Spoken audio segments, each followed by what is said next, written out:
राधे राधे महाराज जी। महाराज जी, अभी कुछ दिन पहले आपने एकांतिक में बताया था कि जब प्रारंभिक अवस्था में आपकी दोनों किडनी खराब हुई, ऐसा पता चला तो आपको आश्रम से निकाल दिया गया और कहा गया कि हम तुम्हारे ठेकेदार हैं। आपने उसी समय अपना सामान उठाया और आश्रम से निकल गए। महाराज जी, वहां से निकलने के बाद आपने क्या किया और आपके जीवन का संघर्ष क्या था? हम राधा वल्लभ जी गए और राधा वल्लभ जी से बात की कि कहाँ रहें, क्या करें।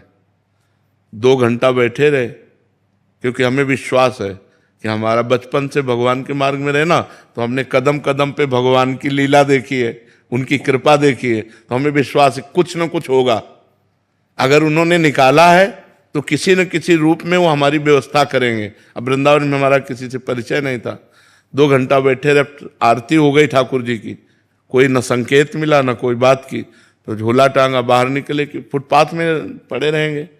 जो ही निकले तो एक संत मिले, तो ऐसे ही राधे राधे करते, तो उनका कहाँ झोला टांगे जा रहे हो, तो बताया।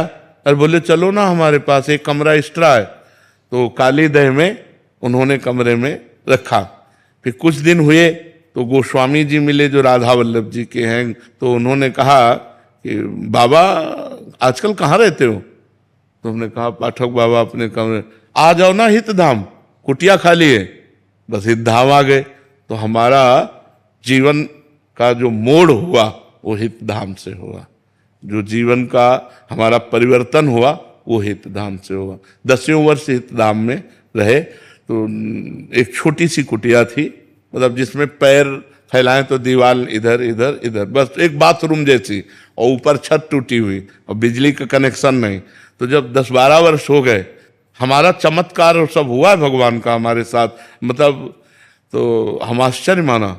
तो स्वामिनी कुंज जो बनी थी जिसमें हम सत्संग करते थे, वो सब आपस में मिल करके सब बन गई। हमको पता भी नहीं चला कैसे क्या बन गई। और बस फिर राधा के कुंज बनी, तो धीरे धीरे देख ही रहे सब। यहाँ तक ऐसे जीवन यात्रा हुई। हितधाम तक भिक्षा मांग के खाते थे। तो वास की व्यवस्था हितधाम में जब हुई, वो वहां से जीवन पलटा हमारा। वहां से जीवन पलटते पलटते अब देखो ये जीवन आ गया कि भगवान समाज की सेवा दे दी। वैसे बैठकर बात करने का, और लाखों लोग प्यार करते हैं। तो भगवान की कृपा से जिसको कोई पानी देने वाला नहीं था, आज हजारों लोग प्यार करने वाले हैं। ये भगवान का सब दिन होत ना एक समान, एक समय वो था और एक समय ये है।